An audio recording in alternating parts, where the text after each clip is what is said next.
What's up, everyone? This is Isaac with Hunger Smash Fitness, and I am here today with my block's strongest man and James Stanko. So, my block, if you want to introduce yourself a little bit, and then James. Yeah, I mean,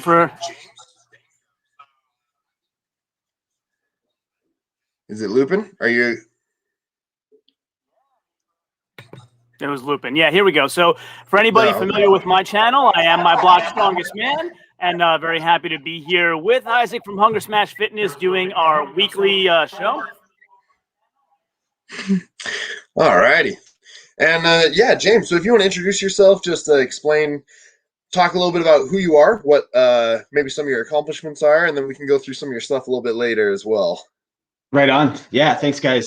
I'm James Stanko. I am a full-time trainer, strength and conditioning coach. So, my goal is to train athletes and young kids coming up in developmental sports, field sports, cheerleading and gymnastics, and obviously the sport of strongman, which is a big part of why we're here today talking.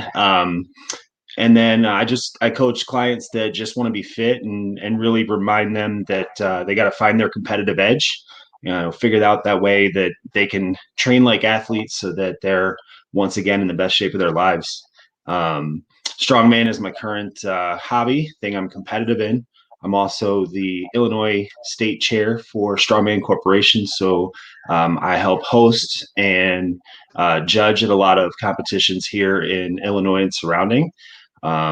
We host Strongman Saturdays. We trained all day today. So pretty much every day is all things training strongman and then chasing around 4 kids here at home. Awesome. That's a pretty broad range. And I just saw we have one more guest that just joined us. So let me pull him into the stream as well here. Hey, Josh. So hey, how we doing, guys? We were just doing some intros, so great timing. Go ahead and introduce yourself as well. Oh, I'm Josh Hone. I'm based out of Indiana, trained at Christina Bangman's gym. Actually just brought her on as a coach. Amateur title only, but I'm still proud of it nonetheless. Indiana's strongest man, 2 years running. Nice. One was under the 220 class, and then the open. I just decided, even though I think I weighed I think it was 255 for the contest, right around there. I just said, hey, I'm going open super heavyweight. Ended up getting that done too. Yeah. So wow. Now that's the direction I'm going. Yeah. Sweet. So you said, 2 years running Illinois strongest man? Indiana. No, see, I can't beat Mr. Stanko there. I won't go into Illinois. That's right. I get all those I states mixed up. Yeah. So, Josh, you and Mr. Stanko have a little bit of a history, you told me. You want to elaborate on that a little bit? Oh, yeah. My second contest coming back was Illinois strongest man. I just leapt in the 231 class. That was when I was kind of just hitting my stride and said, hey, I like that show. I had some events I'd never done before, and they had a fire truck pool, so I was pretty motivated to do that. Turned out to be too hot. Fire department had to keep the truck. But he was actually helping out at that contest. It was at his gym. He conducted my weigh-in and everything. And then we get to the contest, and, I'm greener than green. And just we get to the yoke event. I was talking to a lot of competitors help me out, but we get to the yoke pool. So we didn't do a fire truck pool. I think we had to do a 700-pound yoke drag. They put us in the harness. We had to bear crawl. Let me try about blacked out on that one. I was talking to him about how to put the harness on, and he kind of taught me the mechanics of why you wear a harness a certain way and why the way I was going to put it on was not going to work. So yeah, that was my intro to him, and I've been following him ever since. I don't know if he said it in his intro. I apologize, I wasn't listening, but you put the raccoon mask on him, kind of looks like Mr. Incredible, doesn't he? I can see it. Yeah, a little bit. Yeah, that's the only reason I got into the costume. Yeah. Well, that's awesome. James, for the uninitiated among us, what is the right way to put on a harness?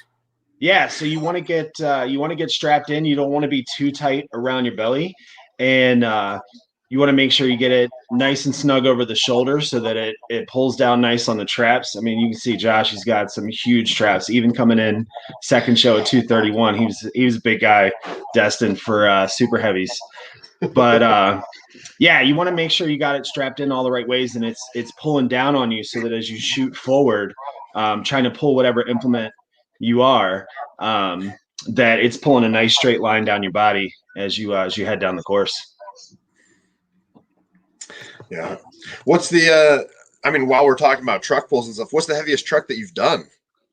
Both of you, I guess. The heaviest truck I've done, it was a 52,000 pound fire tanker truck. So it's one of those fire trucks that the back of it has a giant water tank, and it was full of water.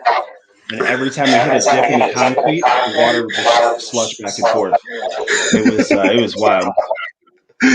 Nice. It was really cool. For me, honestly, it was so long ago. I've only done it once, and that was when I was first thinking about doing strongman. It was when I was still in the Marine Corps in North Carolina, and that was like 2011 time frame. And it was one of those large tow trucks that they use to tow semis. Yeah, bigger vehicles. And they deflated the tires a little bit. I'm not sure how heavy it was, but it was hard enough back then. I think I only weighed about 185 pounds back then. So, yeah. Man. I mean, I've pushed a lot of, cars out of, stoplights or whatever because they've stalled out and all that sort of stuff. And then I've done well, I was supposed to do 2 competitions last year, and then I did one the year before that, but both the ones last year got canceled. But the one that I did, they had a box truck that they filled up with tires, and so it was I can't remember how much. I want to say it was like 18,000 pounds total or something like that. It wasn't super heavy or anything, and all 4 of us in the novice class got it within less than a second of each other. So there was like 0.2 seconds between all 4 or 5 of us, I think. And I was like, well, how does that, like, we all, it was light enough where basically we all just took off almost running with it once you get that momentum going. And then the split, like, I think the longest took like 21.1 and the shortest was like 20.4 or something like that. I was like, that's ridiculous. Yeah. I think that's down to human error with the stopwatch at that point. That sounds like a warm-up truck. You guys are rolling. That's awesome. Yeah. I mean, speaking of that, like, I was just wondering, Brian Shaw has mentioned before kind of a law of thirds. So when you have an event, there should be a third of the competitors who should, be able to master it, a third of them who kind of can do it but struggling, and a third who can't do it at all. Whoever would like to go first, what do you guys think of that theory? Does that hold water? I'll take the lead here, if you don't mind. So I think with my limited experience in the sport, I think 100%, I think that's dead on for a well-run contest, perfectly picked weights. And I think that USS Nationals, the one that Chris Vaccio ran out in Columbus, was a perfect example of that. Just I was in the under 220 class for that, and that's exactly what happened. You had I think we had a lot of competitors at that contest. I want to say it was like almost 70 just in my weight class. But like you had 10 that could roll with those weights at that show, no problem. And it was clear as day who was kind of going to be on the podium or not. And then guys like me that were there, just middle of the pack, bouncing back and forth up there. I think the highest I was after the 3rd event was like 15th. And then there were some guys that were zeroing every other event, just kind of there to learn how nationals runs and get the experience. And I have been at some shows or witnessed some shows where people go, 25 reps on a deadlift or 30 reps on a squat. And you're like, okay, that's when that's not really well run. But yeah, 100%. I think that theory is dead on. Yeah, I agree with that. We have so when we set up contests, we usually have a couple athletes test drive all the weights when we set up the weight matrix for the implements. So we want to make sure that some of our different weight class athletes can do pretty well in it, and we want to see. Then we want to bump the weight up and challenge them a little bit more, because obviously you want to give them something to train for. But that's it. I mean, this sport is basically how strong are you and how fast can you move with oversized and really heavy implements. So that law of thirds makes complete sense. And to Josh's point, USS Nationals, I competed at that show as well, and there was close to 400 total athletes. It was a big show. It was wild. And kudos to Chris for pulling that thing off. It was amazing to watch all those people go through a contest in like 6 to 8 hours. That should have been like a 3-day show with all those people. But yeah, that's it. You know, you want to have a few people do well, but not everybody is great at every event. And there are so many different variations of strongman events that you want to see some people shine and some people struggle. But it's always fun to watch. Yeah, I mean, speaking of events that you put on, James, you have one coming up pretty soon with a really great charity attached, I believe. You want to talk a little bit about that? Yeah, we do. So this is my I'm kicking off my 4th year hosting contests here in Illinois, and we have the Pandemic Performance Show of Strength. It's our first Strongman Corporation show of the year. The next one that we'll do will be Illinois Strongest Man later on this year. But one of the things that we do is we always partner with a charity, whether it's going to be something local or something bigger. And in the last couple times, we've partnered with St. Jude.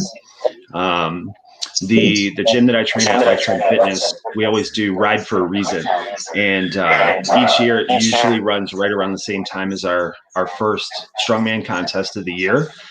So opposed to charging like registration fees or spectator fees, there's an optional spectator fee where you just, chip in and all that money goes straight to the St. Jude charity, so that, kids that go in for cancer treatment to their hospitals don't have to foot that bill, because it's obviously a lot. So that's something that we've done really well with. I actually last year they did Pie the Promoter. So $5 whipped cream pies, and I was just taking them to the face while the rest of my team was setting up the next event. It was cool. It was fun to watch for the spectators and the athletes, and I had to withhold because I had athletes coming up and just nailing me with pies, and then I still had to judge them for 3 more events. Nice. Yeah, that sounds cool. Like fun. Well, let's get into the actual live stream here. So we have a couple different things we want to talk about. So best videos of the week that we put up. I guess I'll go with my videos first. So here's my channel. Let me see. Get this shared.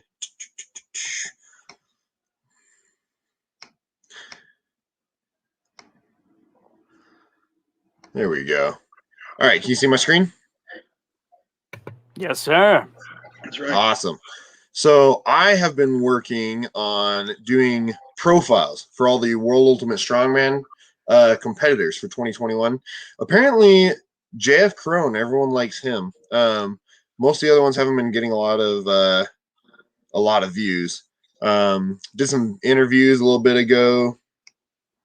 But yeah, so basically that's the main thing that I want to talk about was all the predictions and profiles for all the World Ultimate Strongman in Dubai here. And then anything in particular that you wanted to mention, John? Well, I mean, let's talk about yours for a while first, and then we can jump back to mine. So in the profiles you've done so far, did any of them have kind of any interesting tidbits that you didn't know about until you did the research? Not especially. I think most of these athletes are fairly well known. They've been in the game for a little bit and fairly well established. The one that I didn't know much about was Ramin Farajnahad. I don't know how to say his last name. The Iranian guy. He actually looks pretty solid. He was an interesting one to look up because I'd never seen much on him. Most of the other guys, though, I feel like, yeah, I feel like I was pretty sure of what they had before doing research on them. So what do you feel about this? This is Constantine's return, right? What do you feel about his chances? Yeah, he's I mean, he's looking good.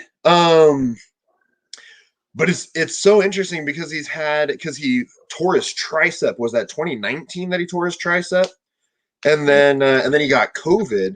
And so it's one of those things where he's been down for a little bit, and this is one of his his first big shows in a while. So it'll be interesting to see. He's got to knock all the rust off, I guess.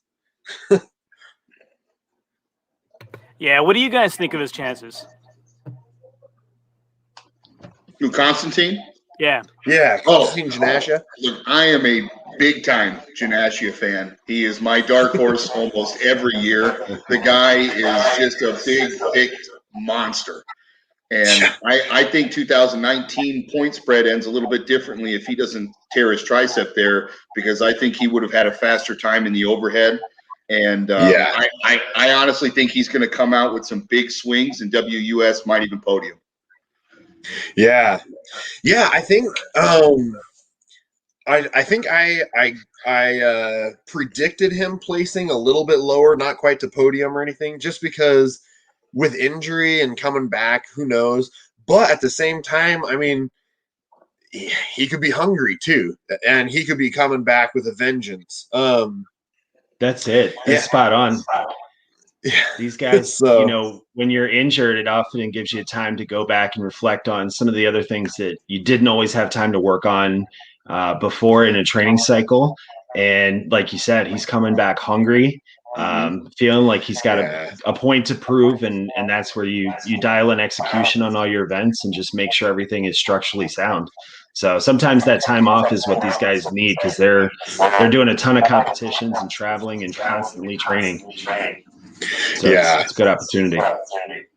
Yeah, and I think that's a good point too, just with the mindset too. I mean, I know Brian Shaw, so they've talked about mindset before, and the mindset of the winner and all that. And I think that injury is really what kind of it can be that determining factor a lot of times as well, where it recenters you and refocuses you on what you actually won.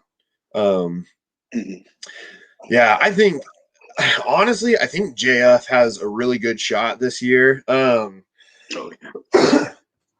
Every year he just keeps getting better, and I don't know. He's interesting. But there's a couple guys that I feel like have a decent shot at winning it. It just depends on the events of the day too. That's it. Events of the day, health of the athletes, travel schedule. I mean, you look through that list, that profile list, all those guys are legit top guys, right? And you can make a case for each one of them. We could do a whole separate show just to go roundtable and kind of have some banter around why all these guys could win. Oh, I know. And I think I still have 5 more profiles I think that'll be released. So there's a couple more that are coming, but all these, I mean, once you get to this level too, it's like you said, they're all top level guys. They're all the best in the world. So yeah. Yeah. And to your point, I mean, one of the profiles I don't think you have up there, I believe Rob Kearney's planning to do that contest as well, right? Yeah, he's another guy coming off of an injury from a world record attempt at the log, which was definitely doable. You got a guy who's fast on moving events, strong presser, pretty good deadlifter. I mean, he's coming up. Yeah. I mean, one thing about Rob and Isaac, I don't know if you're able to mute your mic when we're speaking. I was getting a little bit of feedback, but yeah, I don't hear it now though, so I think you're good. One thing about Rob, when we brought up Constantine and his tricep, Rob had a tricep injury as well. And I saw him on social media talking about his comeback. And I was thinking, wow, he's back fast. Good for him that he was able to recover that quickly. Hopefully it's not too early. But I had done the math, because when he first got hurt, he talked about 8-month recovery. And that put him at around June. So good for him if he's fully recovered already. That would be wonderful. Yeah. It'll be interesting. I think World Ultimate Strongman will be a really fun competition. Yeah, I didn't get a chance to check out the events yet, Isaac. Do they have yoke? No, there's not a yoke walk. It was there's the deathlift. Well, here actually, I can pull up my little cheat sheet right here too. So these are the ones I saw after release, and then Rob Kearney's at the very end. I didn't know about him, but yeah. So it's the axle deathlift, and then the mystery event, and then the jump, giant dumbbell for reps, carry and load, and then the 10-stone run. Yeah, if the mystery event is a yoke walk, Rob kicks truly, as we would say in Italy, on yoke. Yeah, it'll be fun. So want to go to your channel, John, and then we can talk about your videos? And, yeah, you want me to share, or would you like to? Yeah, let me turn off the sharing for mine, and then I can let you share. All right. There we go. I know, this thing's kind of crazy sometimes. Yeah, it's a whole new world for me. Never done this. So. All right. You guys seeing that, right? Yep. Yes, sir. Yeah, so I release 4 times a week on my channel. So I've been doing mostly interviews recently. And so I had Albert Jonas Brand, really amazing amateur. And he had a great story. He actually moved from Indiana recently out to Minnesota. So he was working out with Christina Bangma, also, Josh, as you probably would know. Mm-hmm. And so he moved out there. Christina's actually still virtually doing his programming for him. And he moved out to a small town and was kind of like, what am I going to do now? There's no strongman gyms anywhere around here. And he ran into like the one other guy in town who had strongman implements. And his name's Andrew. He runs Kratos Strength equipment. And he's, a long time, like 30-year fabricator who's now getting into the strength equipment game. And he said, hey, come on in. You can work out here. And they became friends. And you'll see them like posting together with each other a lot on IG. So that was a really interesting story, I thought. I got to be friends with Andrew through Albert, so that was pretty cool. Then we had, of course, the legend Travis Ortmeyer came out on my channel, and for those of you who have watched this part 1 that I've released so far, like super honest, like he just tells stories that no one else would dare tell in public. It's just so compelling, and definitely for all of you out there, keep a watch out for parts 4 through 5, or 2 through 5, sorry, because you'll see how he kind of took his life, which was in not a great direction, and turned it around really single-handedly. It's an incredible story.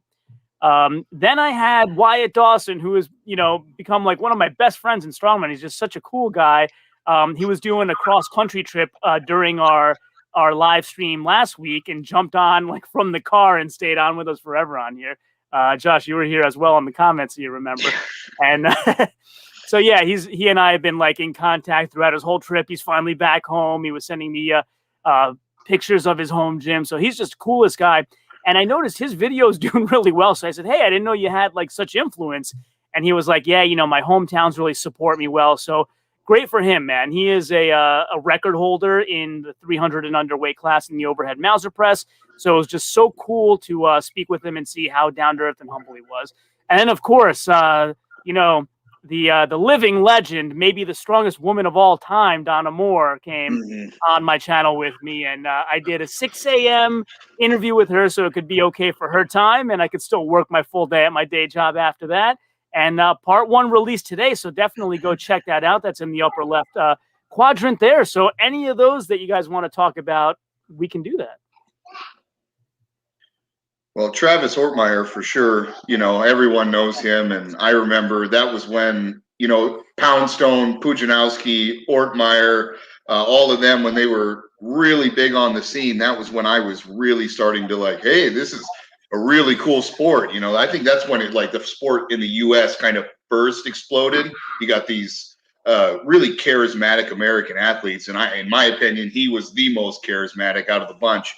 And, heartbroken in 2009, I think it was, World's Strongest Man, breaks his ankle, sprains it, did something, but I think he'd have won it. I think that was his show, and then boom, bad ankle, and goes out. And I've seen some of his interviews before, and I really like that he's open and honest. The guy has been through, he's been to hell and back.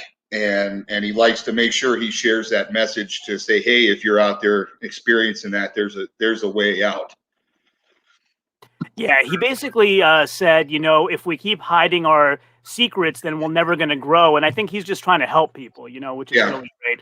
And the other thing, if you watch the interviews that I did with him, the other thing I asked him was, so he's competed in World's Strongest Man for Tissimus, the Arnolds, IFSA. And I asked him, what do you think about the World's Strongest Man IFSA split? Did the best go against the best? And he had some really interesting thoughts there too. So definitely check that out. Oh, great. Yeah.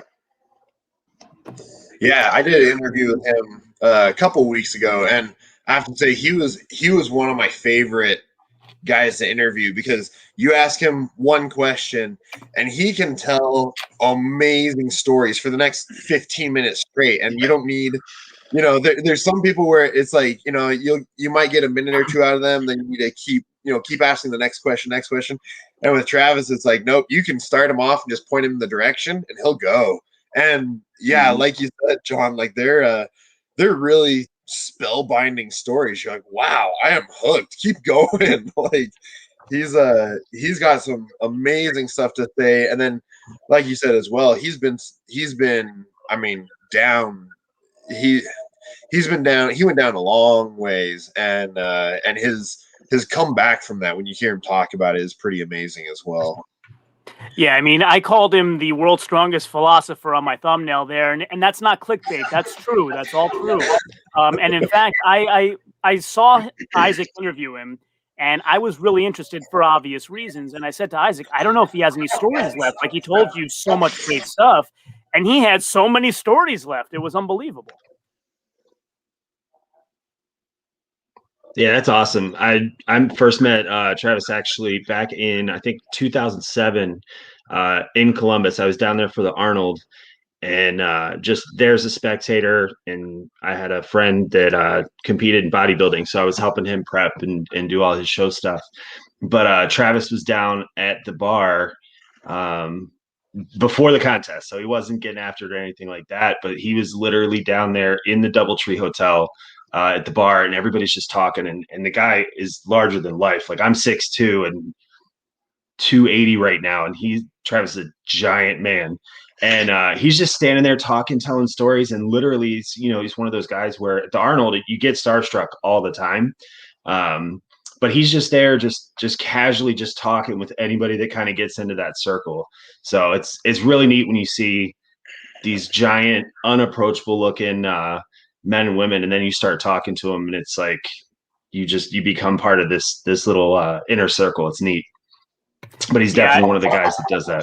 You'll notice that on my Donna Moore interview as well. Like, to me, she was larger than life, and then you talk to her, and she's just Donna with 2 kids, trying to she works for the National Healthcare Service, just trying to help people. It's a wonderful story when you really get to know people, of any walk of life. Yeah, and I got to say, guys, that's one of the cool things about what you guys are doing with so much content and interviews around people, because it's given everybody a chance to kind of see a little bit more, no pun intended, but get to just really see some of those conversations. So I appreciate that. Yeah, I got plenty more coming. I'm actually booked out. I have videos scheduled 4 times a week out until April 10th right now. So a lot more coming. Yeah, if I could just key in there with James on that, that's something for sure. I think I've told you in comments and in private messaging, Hunger Smash Fitness. I didn't know about you until the live stream last week, but now I'm fully on board. You're trained too. I just, the sport should be growing. Everyone loves to watch this kind of stuff, and it takes the kind of work you guys are doing, putting these videos out, letting people know that they're up and comers. My favorite one is I'm personally close with Albert Brand. He's a friend of mine, pushed me really hard at Indiana last year.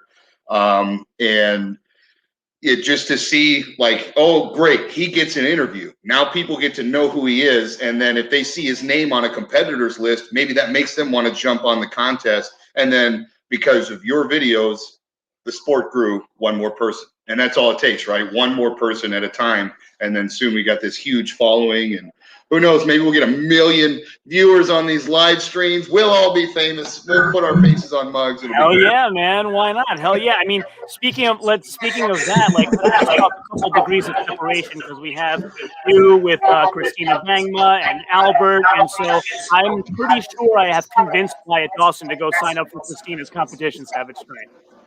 Yeah, I saw that. Thanks a lot, by the way. I know. Great. Well, that's awesome. Yeah, I was gonna say too, because you were mentioning just athletes larger than life and all that a little bit ago, James. And I got to meet Brian Shaw a while back, and I'm a little over 6'5", and I'm 300-ish pounds or so, and so generally I'm either the tallest or the largest person in the room. I'm evenly proportioned, so I don't look big, but I'm generally the largest person one way or the other in the room. But I got to meet Brian Shaw, and that's the first time where I was like, I feel like a midget. Like I am minuscule compared to this guy. Like he towers several inches over me, and then he's a good foot wider than me as well. And I was like, I've never felt tiny in my life, and that was the first time I actually felt tiny. Oh yeah. Well, I'm standing a giant, and I do mean giant. All right. They make a beanstalk to get up to my house. 5'7", fellas. What's up? How we doing? You don't get taller than this. You look at least 5'9" on Instagram. I appreciate that. That's all I do. Right on, brother. Yeah. Hey, listen, I got you by an inch. I'm 5'8", but then again, you said way back when you used to be 185. I'm 185 now, so there you go. Oh yeah. Fair enough. All righty. Well, let's go. Actually, the next topic would be a great one. So best compliments or lifting advice from a strong man or strong woman. So since we have two strong men here, what would be your best advice for someone who wants to get into the sport? So if they've maybe done one competition or they're considering their first competition, what would you tell them? Maybe Josh first. Take lead here on James. Oh, okay. What's that? I was telling him to take lead. He's got so much more experience. I kind of want to hear what he has to say. Oh, right on. All right. Well, so strongman is it's a tough sport, and I was actually introduced to it at first in 2006, and I wasn't as strong as I am now. It's kind of cool. With age comes strength. In my case, I've been fortunate. But this guy says, "Man, you should come out and do this." And strongman was very different back then. So there's a parking lot full of just old, weird-looking equipment, and a couple guys showing up to give it a try and getting hurt left and right. And I was like, I don't know about this right now. And then 8 years later, I got after it. Find a gym that's got great athletes. If they have like a strongman Saturday or strongman Sunday or whatever, and you're interested in it, just go out, see what it's all about. Have an open mind and just, be very smart about how you move, be aware of the people around you, because everything is big and heavy. But when you find a show that you want to do, get with a coach or trainer, get somebody that has some experience so they can help you at least just understand where to get started. And it could be as easy as talking to that crew on Saturday morning. But learn the events, if you have a way, test drive them, get a feel or figure out how to simulate them. There's so much stuff out there. Cale Beck has Starting Strongman, and just a wealth of information. So there's a lot of free info out there. There's a lot of paid info, but bring yourself up to speed on it. Second thing I would say is remember that you're doing this to have fun. I know a lot of men and women say they want to win worlds, or they want to get to the Arnold, or they want to get to the big show. It's awesome to have those aspirations, but know that not everybody's going to make 1 million followers this year on social media and $1 million in endorsements. Even the pro guys will tell you, I still have a full-time job.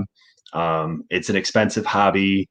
and it's just something that we love. So it's not something that you just kind of show up and do it. It takes a level of commitment, and I think those are some of the key things that people don't expect. It's all about, like, they're expecting to hear about technique and things like that. Everybody's got a good spin on technique. You got to find out what works for you. But yeah, make sure you're hitting all the events and do them because they're fun. I mean, I've done crazy stuff. We've been setting up Hercules hold at our gym. There's a contest coming up in Texas, and one of the guys on our team decided he wanted to do it. It's like fun events down in Texas, good reason to go. So the whole team decided to set up Hercules hold and test drive some grip strength. And we've done it 3 out of 4 weeks now. It takes about 15 minutes to set up an event that you're standing for maybe 45 seconds. And then you got to break it all down. But, find the things that you really love, pick a lot of contests. We've been talking a lot about, how many shows should you do? How do you train specifically for one show if you want to do another show? The bottom line is that the top guys and girls, men and women, are doing, 10 plus shows a year, right? That's maybe a show a month. You're going to have sometimes where you're doing 2 shows back to back in a couple weeks. You think about like World Ultimate Strongman. I mean, when those guys were doing it and Thor won and went on that streak a couple years ago, I mean, he was competing a couple times a month and then doing travel and promotions and all those other things. So you really got to love it and be committed to it, but train to get stronger. Don't train to be stronger for just one event, because you're going to have to try and win 4 more if you want to win a show. And make sure you're doing things to have fun as well. It doesn't always have to be, I've got this event coming up, so I don't want to do something like I said with the Hercules hold. Everybody got in and tried it, because we either hadn't done it before, or we hadn't done it for a long time. It's a great opportunity to constantly keep it fresh. So that's my probably unexpected advice about how to approach the sport. That's awesome advice. Yeah, for sure. So Josh, what do you have for us? I'd say 2 things, but they kind of go hand in hand. And it's something that I wish I knew when I first started, like I said, back in my Marine Corps days. Throw your ego out the door and slow down. So my mistake was I come in, I'm, skin and bone compared to the guys that I'm training with.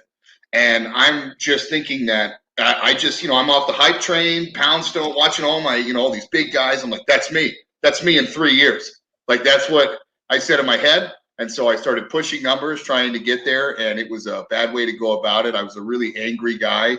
And that kind of attitude, there's just no room for it. So if you can just come into the sport, realize that we're all here. And that's my favorite. It's my number one thing about this sport on any level, it seems, even on the interviews for the pros, as long as they're being honest. It looks like everyone's just there having a real good time. Everybody just wants to see everybody pick up something really heavy. We like strength. Let's watch it happen. So if you could just toss your ego aside and come in, humble yourself, and just grow properly, that would be the number one thing that I would tell everybody. And the number 2 to, kind of roll right in on that is to slow down. If you're not going to come into the gym and walk in, your max deadlift is 225. You're not going to have a 700-pound deadlift by the end of the year. It's not going to happen. And if you try, you're probably going to get hurt. So take it easy.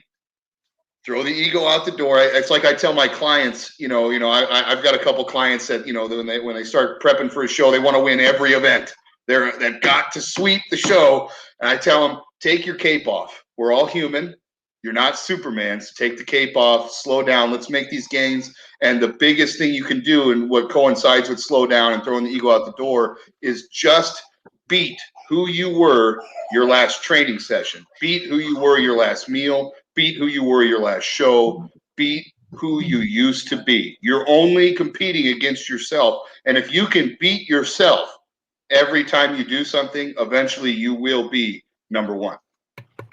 Hey, Josh, I see you looking at me. My deadlift is not 225. It's 315. Thank you very much. Sorry. You need to call you up. Waiting for you. That's interesting because talking to talked to Bobby Thompson and Travis Ortmeyer, both of them basically said the same thing, where don't sweep every event, train everything, get decent at everything, and it's more about consistently placing, second to fourth, somewhere in that range, where you don't have to win every event, but consistently place high enough so that hopefully at the end you have enough points racked up to win. And I was going to say too, like, I think something else I'd add too is don't be afraid to try anything. I know talking to a lot of people that talk about it, that they're interested in doing something, but they're like, oh, probably not. Like, I've never done that before, so maybe I won't do that, or blah blah. It's like, well, just find somewhere to train it. And if the competition has something, if you don't like axle, but the nearest competition in 2 months has an axle lift, whatever, go for it. Train it a little bit, and it doesn't hurt anything to expose yourself to that, because Strongman has 40, 50 different total events possibilities, and there's possibility probably beyond that too. So I'd say too, just like, don't be afraid to just try other stuff as well. Well, yeah, to kind of play off that there is. Oh, sorry. Go ahead. Oh, sorry. I was going to say I've gotten that a lot from people I've interviewed. They say don't be afraid to zero events, but go ahead. Yeah, I was gonna say when I first restarted moving back into Indiana, actually Chicago's Strongest Man, I was training out of an Anytime Fitness the size of a cubicle, like. It's all I had. So, and they had a Smith machine. So I was trying to get everything done in there. So and that's a really good advice. Is like, hey, it's not always going to be perfect. And you'll hear pro strongmans in what James said, back in 2006, competing with rusty pipes in a parking lot. Shows are still like that now. No equipment is the same unless everyone's buying the same brand.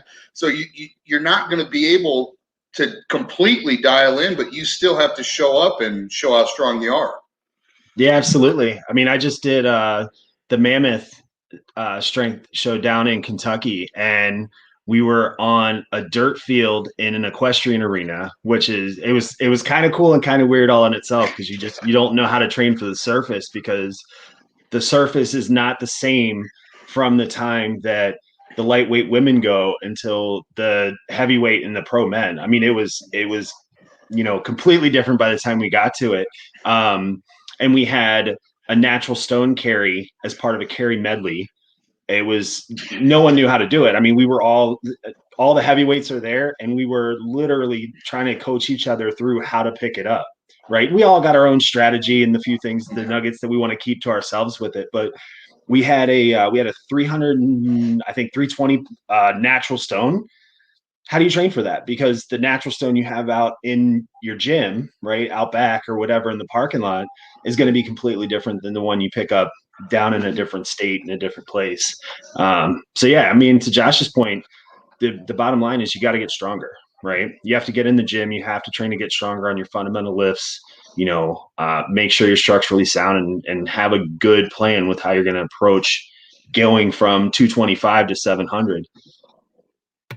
Yeah, and then Isaac and I did the after show for Mammoth, and you and I, James, one day can do an interview all about Mammoth, which Josh and I can as well, but I think he and I will focus on Savage Strength. But I've interviewed quite a few people about Mammoth who had that situation with the dirt floor. And actually, if you watch Bobby Thompson, for example, do that stone medley, he took one lap back with no stone so he could get the one that he wanted, which was really interesting. Yeah, that was a really cool strategy, actually. So normally you have like a very specific order. You have to put this stone on the platform before you can pick up the next one. And they kind of gave us the option to decide what order we wanted to go in. But it was basically 2 of the implements were at one end, 2 are at the other. So if you wanted to get that stone because you want it in that order, you might have to run back to get it. So there was definitely a lot more strategy to it. It was really cool. Yeah, I mean, really cool approach. One thing you reminded me with in talking about that dirt floor, and Isaac, this goes to your question also about best strongman quote. So I have one for you. I interviewed the Brownsville Brute, Jamie Wilson, and we were talking about Mauser block pressing. and he was talking about how the unevenness of the floor kind of threw him off. And then toward the end of our interview, I said, hey, you know, if you had any advice for somebody like me who's never pressed a Mauser before, I wanted to learn how to do it, what would your advice be? And so here's his quote. My advice is, don't listen to me. Go to Steve Schmidt. Go to the man. So I did. I interviewed Steve Schmidt on Monday and asked him the same thing. And he said, basically, if you can't get your hands on a Mauser, get a natural stone and practice overhead pressing with that. Yep. Yeah, there's all kinds of different ways to approach it. And that's really funny that you said that, because I was trying to get better at cleaning and getting the Mauser block into the rack position. And I actually watched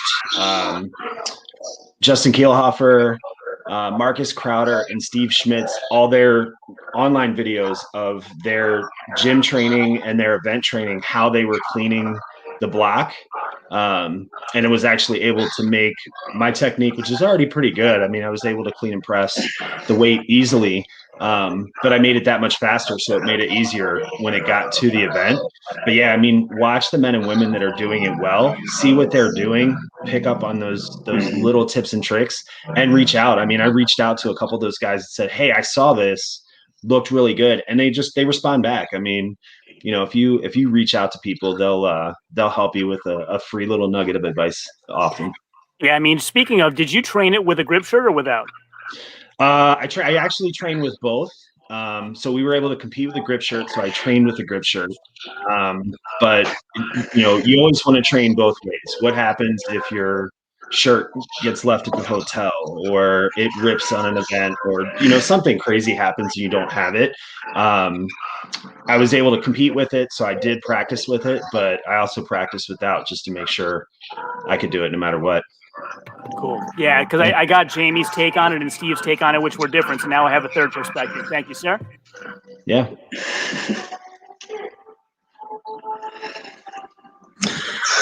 All righty. Can we get on to what's going on with Strongman news?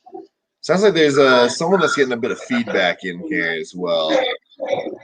I'm muting, so it's not me. I'll have to start muting myself then, just to make sure it ain't me. Okay. All right. Well, let's start discussing what's cool in Strongman news. So we actually have quite a bit to go through today, so that's kind of exciting. Should we take James's post first? Yeah, we can do that. Let me pull this up right here. Let's see. There we go. Okay, so let's go. Here we go. So let's go through James' stuff. Is there any video in particular that you want to start with, James? Let's go the Hercules hold. So the one bottom middle. Okay. Yeah, so if you want to just talk us through that a little bit. Yeah, so Hercules hold is a grip event. It's, as you can see, if you got enough equipment laying around, you can replicate it at the gym. But basically, you load up a bunch of weight on either side, and the grip strength is basically it's pulling you apart from the center. So you want to get grounded and not let it pull you around and get light on your feet. Really dig your feet into the ground and hold on as long as you can. We set this up. We had two matching logs. We had two equal posts on the sides. Landmines for our bases. We had wood blocks underneath so that the landmine bases weren't spinning around. It was a crazy setup. And then we've tried it with different handles. So like regular handles, similar to what they do at Giants Live. We used the Rogue mini globes, and then we were using actually rock climbing grips to just work different approaches to hold on. I was gonna say, have you tried it with like a rolling thunder or anything like that, where it just adds that extra level of miserable?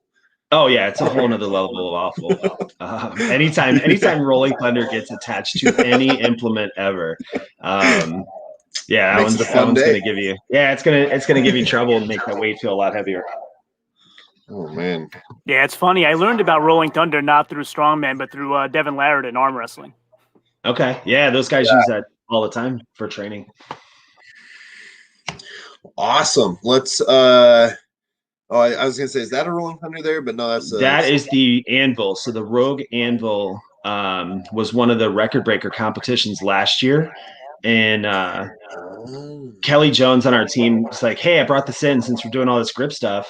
Let's do this. So that's actually, I think it was 165, which was the qualifying weight just to qualify for record breakers last year. And so we actually just loaded it up to give it a try. And instead of doing a loading pin with straight weights, we used kettlebells so that it would kind of change the dynamic of picking it up. Like we were talking about earlier with Mammoth, just different surfaces, changing the implements up slightly to try and to work the different picks. That thing is evil, the anvil. Yeah, it's tough. Doing it with the kettlebells is interesting because they're gonna swing around. They're gonna they can separate, so your lines of pull are gonna be shifting the whole time as well. Whereas if you have just the weight plates on the bottom, it's gonna be directly below more. It's gonna be a lot pretty more straight stable. and pretty balanced. Yeah, we were literally just trying different ways to make it harder. Yeah, that's a cool little addition. I like that. Right on. And then Isaac, can you hit that top left one? This one here? Yeah, so I found this one really interesting. This is why I reached out to James in the first place, because typically we see lifting activities, and this one was more of a recovery status type activity, right, James? So I wanted you to walk through, maybe what injury led up to this and kind of what you were trying to gauge about your body here. Yeah, so I don't know what happened exactly. I'm constantly messing around in the gym, and I'm also like demonstrating movements for my clients as I'm training. So on a given day, I'll have my workout, which can be, 90 minutes to 2 hours of strongman implements, and then just a standard, training protocol. But I also do a lot of like plyometrics and balance and agility stuff. Me weighing 285 actually earlier this week when I did this video. I have been recovering from what we didn't do an MRI on, but it was diagnosed as potentially meniscus tear, and it happened a few weeks before Mammoth. So I was walking around. I couldn't get full extension of my knee, so I couldn't straighten out my leg all the way. Which is why if you look at my last couple things in my grid, it's like me doing split squats, me standing there just hitting a quad shot, and then getting into the plyometrics. So the speed skater is one of the movements I have a lot of my athletes do. Just because in field sports, you're not moving straight forward and backward. You're changing directions all the time. And for the last 6 weeks, I have not been able to do this. I was basically just barely making sure I could train for Mammoth specifically, and just get through the events and do it obviously on that equestrian dirt surface that we were talking about. In my progression the last few weeks, I was doing this movement where it was just a single leg lunge, and then I was doing it side to side without the jump. And this week, I stepped it up a little bit. Was actually able to get to this progression where I could, take 285 6 feet across the floor and fly around a little bit. Nice. Very cool. Very cool. That's impressive. That's interesting. I've had meniscus tears on both my knees, and they both end up getting scoped out. And the recovery is not bad. It's just, but the tear, especially when the meniscus keeps getting caught in the joint, and you'll be going along feeling decent enough, and all of a sudden it gets caught, and it's just a jolt of pain up your leg. And it's a lot of fun.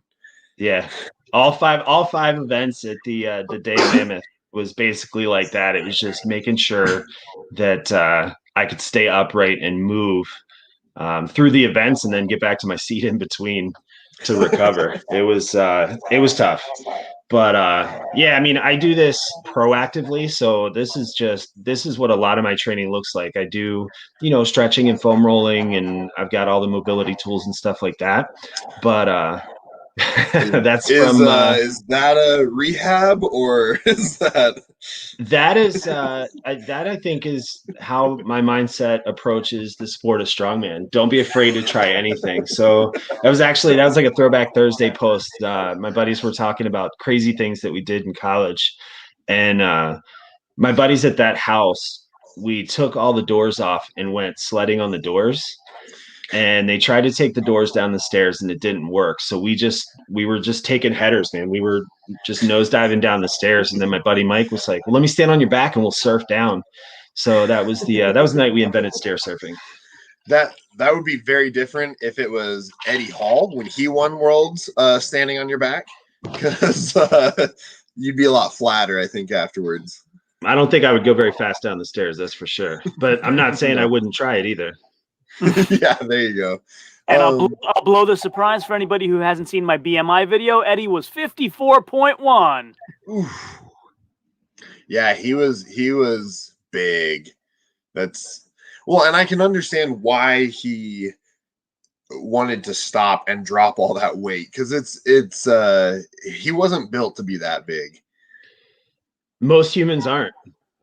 Yeah, I mean, that's true. I've gone in the 5 years I've been competing. I've competed as low as 265, and at the Arnold last year in 2020, I was 324 pounds, and still able to do cardio. I'm still able to do a backflip. I can still do a standing back tuck. I was a cheerleader before I was a strongman, and that was one of my goals, is every year, no matter what size I am, I want to still be able to do that. And my oldest daughter now, she's cheering in high school. So I taught her how to do it. And she's like, yeah, we got to get in the gym. We got to go tumble. We got to go tumble. And I'm like, all right, so we're doing this. That's awesome. That makes sense. Every guy I've ever known that was a cheerleader was strong as hell. Oh, yeah. We're the strongest guys in the gym and the smartest guys in the gym, too. Yeah. No doubt, man. No doubt. So Isaac, God bless him, gets on a roll sometimes and forgets to promote us. So let me jump in and do that. Everybody who's watching, who has not yet subscribed to Hunger Smash Fitness on YouTube, definitely go do that right now. He is also Hunger Smash Fitness on Instagram. Go to my channel, My Block Strongest Man. On Instagram, I am My Block Strongest, because those guys wouldn't give me 3 extra characters. Definitely go subscribe to both of us now. Like this live stream and tune in every week. We alternate. So next week we'll be back on my channel, and then the week after that back over here. So just wanted to take a few seconds to shout us out. Isaac, you do a great job. You deserve it. Thanks, John. Yeah, I keep forgetting, but yeah, I wanted to have you talk about this as well. Is I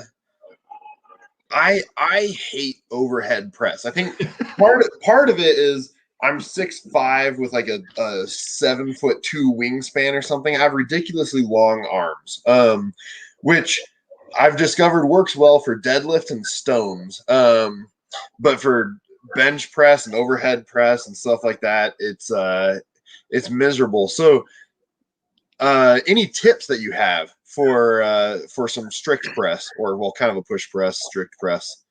Yeah, so overhead pressing is probably my favorite, one of my favorites. I mean, you went through the list. There's like 60 different movements and then all kinds of variations.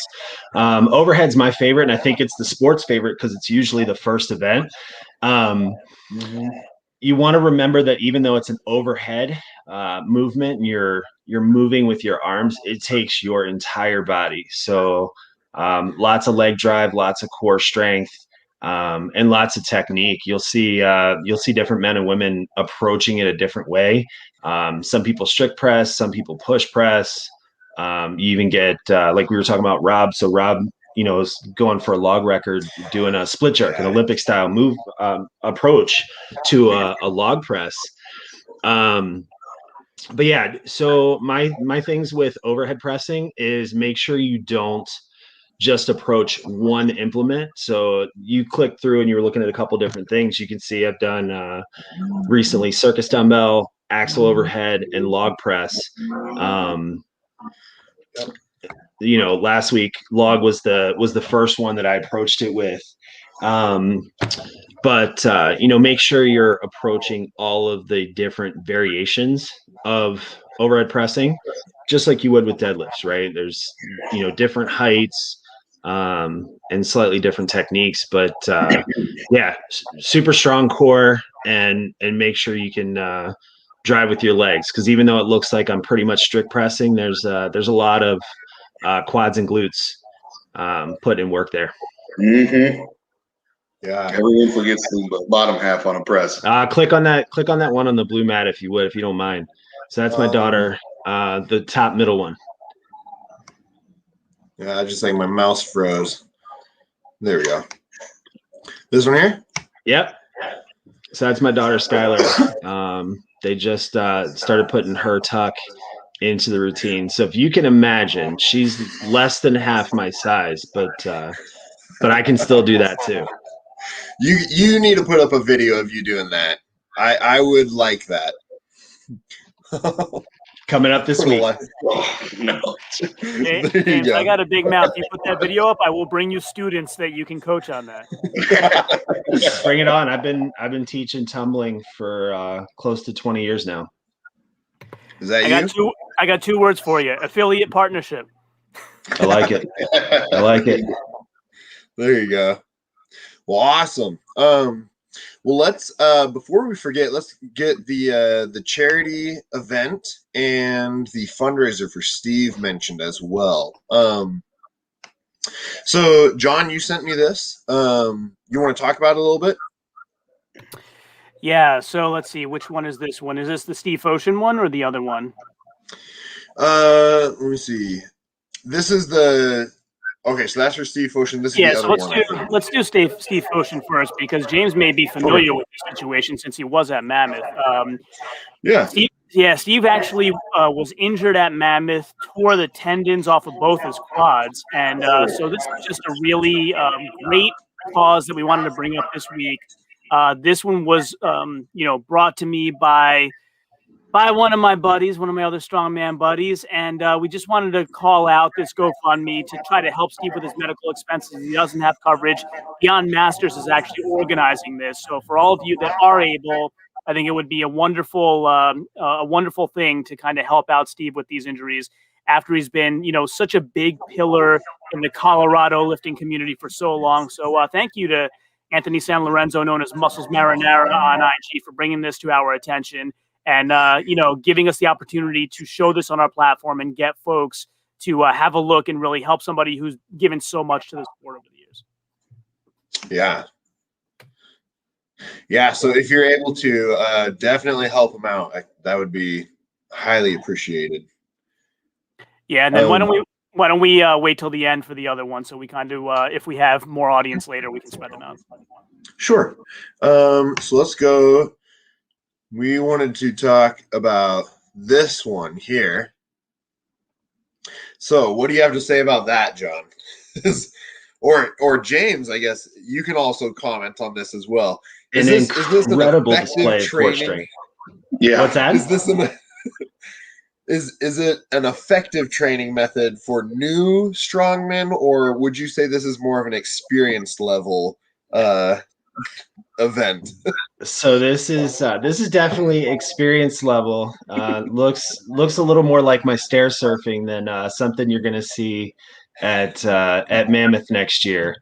But JT's, one of the things he's known for is he picks anything that's super obscure and he's like, I'll try that. Yeah. Not just a big guy and a pretty face, but obviously a very good amount of core strength, as well as the strength and stability to be able to not chop his head off in the middle of that attempt.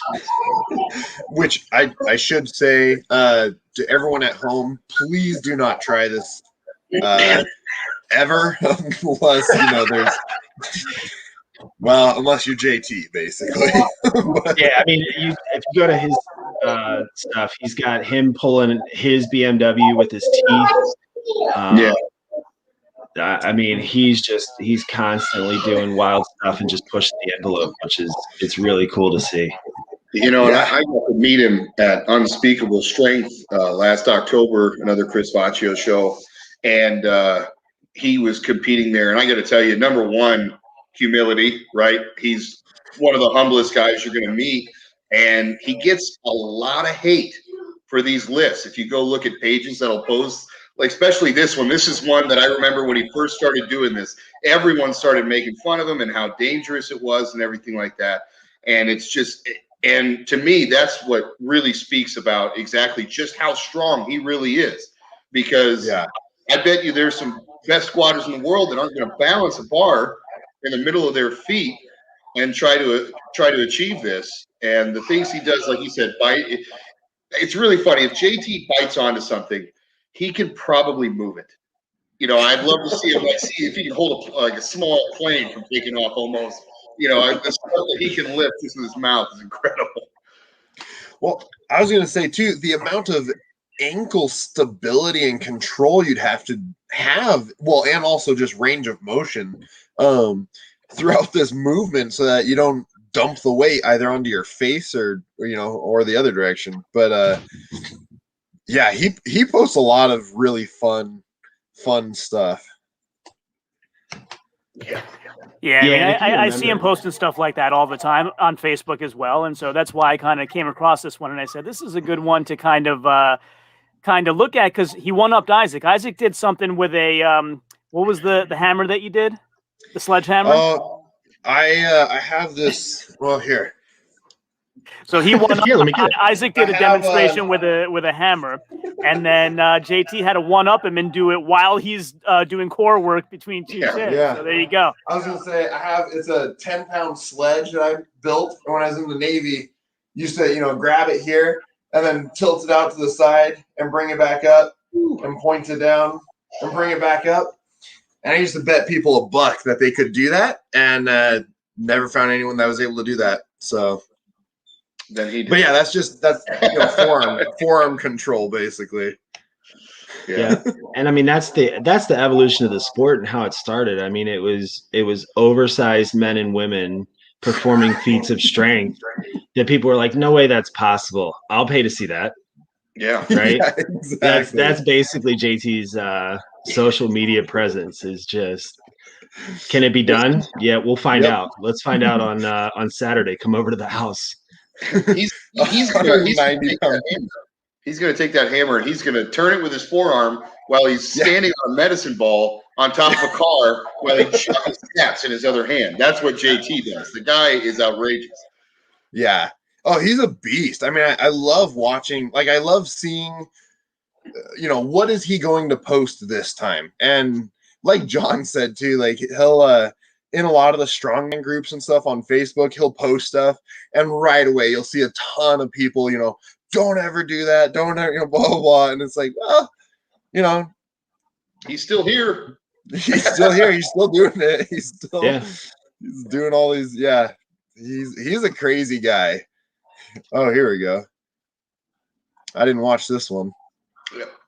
Slater log teeth lift. Yeah. Oh yeah, my God. I always say anything is possible. You just got to believe in it a little bit. And I mean, he is clearly walking, living, breathing proof that you can literally try anything and survive. Yeah, exactly. Well, let's go to Mike Dunn. Was it this one, John?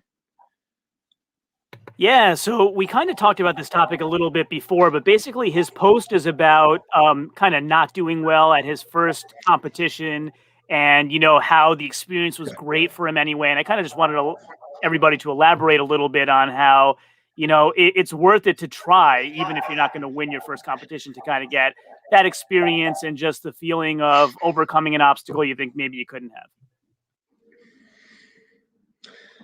Yeah. That's spot on. You're not gonna win every event. You're not gonna win every show. I don't think anybody in the sport is undefeated, outside from a man or woman who walked up, won it once, and it's like, all right, I'm good. But it's testing yourself to see what you're capable of. And Josh said it earlier. You got to go out there and beat number one, and that's you. If you walk away from a contest and you've done better than you've done in the past, or you were able to make it out, do a couple events, maybe do well at one or two and get through the rest, then you find that as success. And if you look at all the people in the background of that picture, everybody's watching, everybody's rooting for you. You're rooting for your competition. You want to see them do well. I actually got into judging and promoting because I like to sit and watch the show. And as a judge, I literally get to watch every athlete attempt. And you ask guys and girls that have done my shows, I'm literally yelling at them and coaching them when I'm supposed to be their judge and just, they're counting reps and giving them up down commands. But that kind of speaks to his experience. Maybe he didn't perform as well as he had hoped to, or as well as he did in training. But if you have a good time doing it, you're gonna make out with some sort of win every time. Yeah, I think at the competition I went to, Grant Higa was the one, or Grant Higa, I think. He was the one that was reffing it and everything. And he was awesome because after almost every event, he'd pull people aside and he'd be like, "Hey, maybe try changing this next time." And he'd have like pointers and stuff for them. Almost every single event, he'd be pulling people aside and be like, "Hey, next time maybe do this a little differently," or during the competition. He'd be shouting pointers, like if they were doing tire flips or whatever else, he'd be giving pointers to them throughout. And it was kind of cool because he'd still give them a no rep or whatever if it was a bad rep. But if he could see that they were struggling and everything else, and that was what hooked me on Strongman too, was like going there and everybody was cheering and screaming for everyone else, and it was kind of funny because we had just had our oldest boy, so he's like 5-6 months old, something like that. And so like we'd go out and compete, and then you have all these like 300-pound, sweaty dudes, and as soon as they're done with their event, they come back, "Can I hold the baby? Can I blah, blah." And I was like, oh man, like everyone's just having a blast and like just, helping each other. And it was a ton of fun. I highly recommend it. If you're on the fence about going and doing a competition, just do it. Like it was well worth the experience. Try anything at least once, right? That's right. Yeah, exactly. Well, within reason. There are some things you should never try, but strongman related, yes. Even coming in last too, you beat the guy that didn't show up. Yeah, that's true. That's a good point. I was too scared to lose. That's actually a great way to think about it too, because yeah, I know a ton of people in the gym that talk a lot, but they've never been to a competition. They've never actually put it on the line and said, how well will I actually go? But yeah. Man, I love food posts, by the way. So yeah, I got a few myself. I love cooking. Yeah. Yeah, exactly. Food, beer, and strongman. I like it. That's right. Yeah, that's a little bit of family post sprinkled in between. Yeah, and a dog. You got to have a dog in there too. All right, well, let's go to Jessica. Let's see. Was it this one that you wanted to do, John? I think I saw him post about that. The top right one. Okay.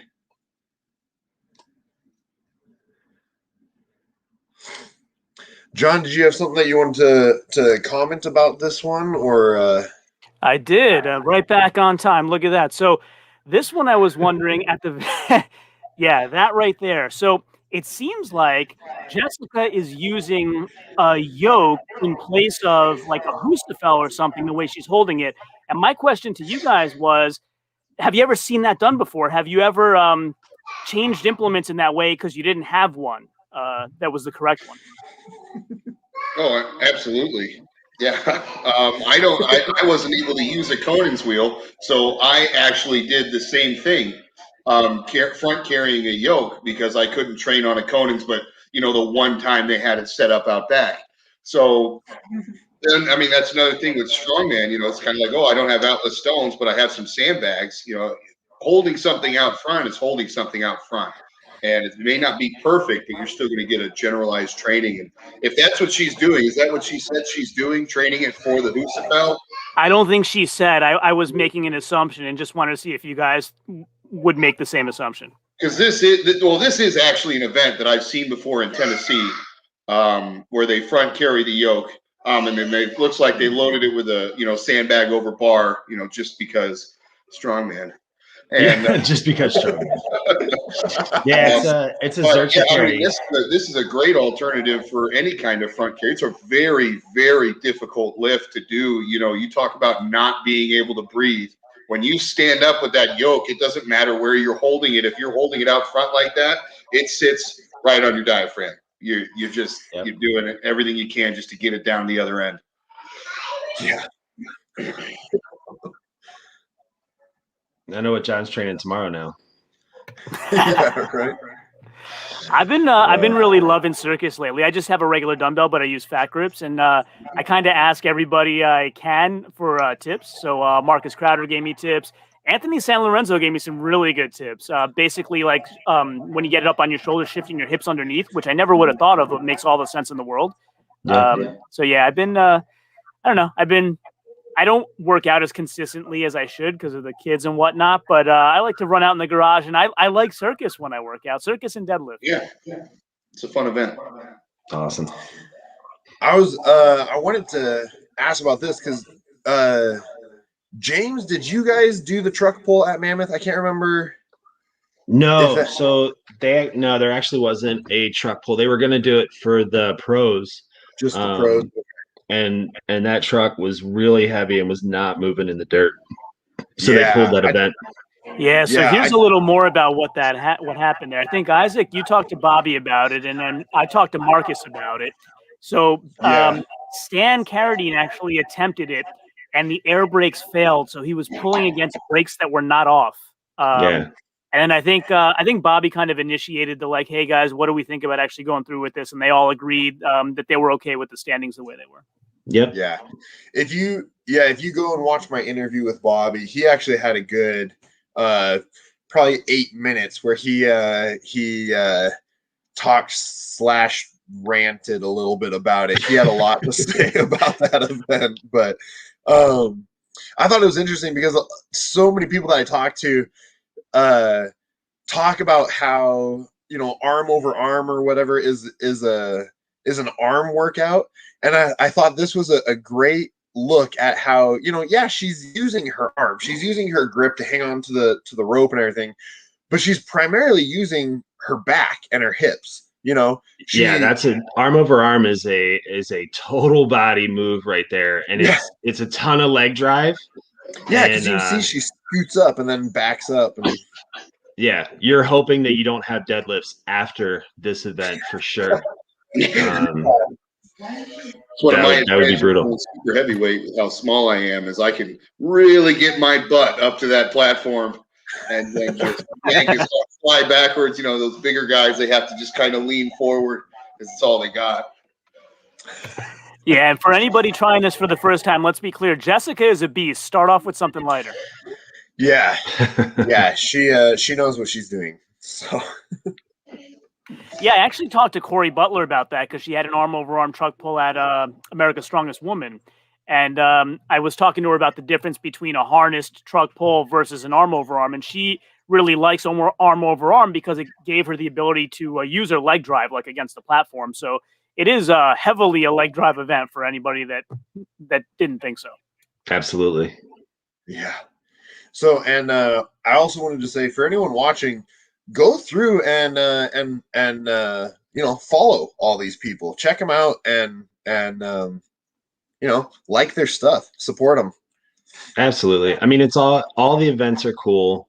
Even the event that's your least favorite, there's still cool elements about it. And my favorite pages are Strongmen and Strong Women because they're constantly it's constantly different content, and it looks cool.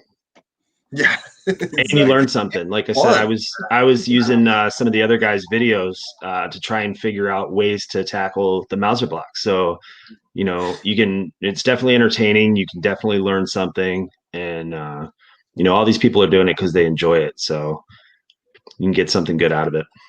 Yeah. Yeah, I mean, for anybody who wants to learn about Mauser, I've probably interviewed every Mauser record holder except for Justin Kielhofer recently had it before Steve beat it. So he's the only one I haven't had. I've had Jessica Fithin, I've had Gabby Bergholzer, I've had Wyatt Dawson, Steve Schmidt, I've had Jamie Wilson, every big Mauser block presser there is. So go check out my videos. Hey, I'll plug myself. Listen, if you want some storytelling, you got to get Paul Mauser on. That guy has got some Oh stories. yeah, Absolutely. Absolutely. We'll do. And by the way, we were talking about following everybody on Instagram. James is james.stanko and Josh is farm_strength. Go follow them right now, or you're going to have to answer to my block strongest man. Thanks for the shout out. yeah, appreciate that. All right. And then wanted to talk about the truck pull, huh? Yeah, I mean, I was like super impressed by this one. So I asked her, if you scroll down, I asked her the weight. I think it was 18,500. And yeah, I think we kind of talked about truck pull a bit already. So maybe we covered this, but I just wanted to get you guys' opinion on what you like better, a harnessed pull or, a pull in this style or an arm over arm pull, and kind of what are the differences and the pros and cons of doing each one. Well, personally myself, I have fallen in love with the harness and the rope. Truck pull, it is torture, but there's just something about that torture that it just, when you get done, though, it's like a wave of endorphins after, just because you're done. So I really enjoy that aspect of it. That's a total body movement that you can't just be a static person. Clearly you're moving your feet and you're trying to run. Your cardio has got to be on point. Your fitness has got to be on point. And that is also a total body movement, because you're not pulling the truck with your arms and your back. But when you got that rope, you are definitely putting everything you've got into trying to drive, and really use your legs. And for me, it's more of a quad dominant movement. But your hamstrings are still getting in there. The arm over arm, like we were saying before, that's another, if you can do it, that's another total body event where you're leaning all the way forward, driving your hips up into your feet. And then when you reach forward on the rope, you have to drive back. I like to extend the rope up to my chin if I can, and like kind of do like this, like almost like a swimmer, where I explode out, and then I'm bringing my hands back around as I'm driving back down towards my feet to grab the rope again to really get another. I try to be explosive on that event, but my preference is the truck pull. Truck pull looks cool. Yeah, I was going to say, I'm going to ask our resident physicist here, Isaac, is the reason why we lean all the way over so that the force is fully forward and not at a vector going partially upward? I'm not doing physics today, okay? I already got all my homework done for the weekend. Yes, we'll just say yes. How about that? Yeah, I mean, ideally, yeah. I mean, you're going to have a much stronger pull leaning over, just because it's going to be more like a squat or something like that, instead of trying to walk upright and pull yourself with your arms. But yeah, we're not going to go into the physics side of that. No worries, James. I think I cut you off. Go ahead, please. No, I mean, the truck pull looks super cool. And when you see the expression of people when they finish, it's almost rewarding just to watch, to see people push that hard. When I did that fire truck pull back in 2017, Dave Daly was the ref and a good friend, one of the guys I've known since my first day.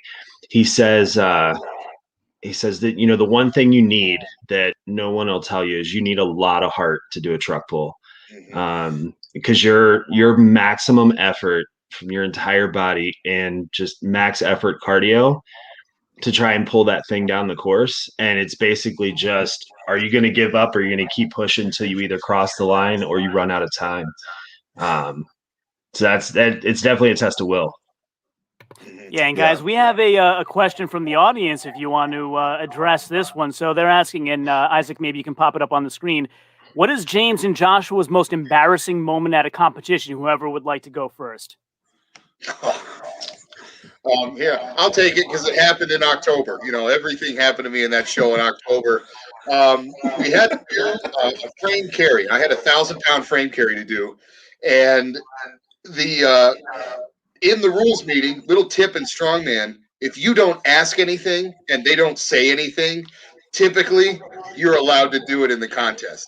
Well, if you're the first guy to do it, they'll be like, hey, I have to count it. I didn't tell him he couldn't do it, but no one else is allowed to.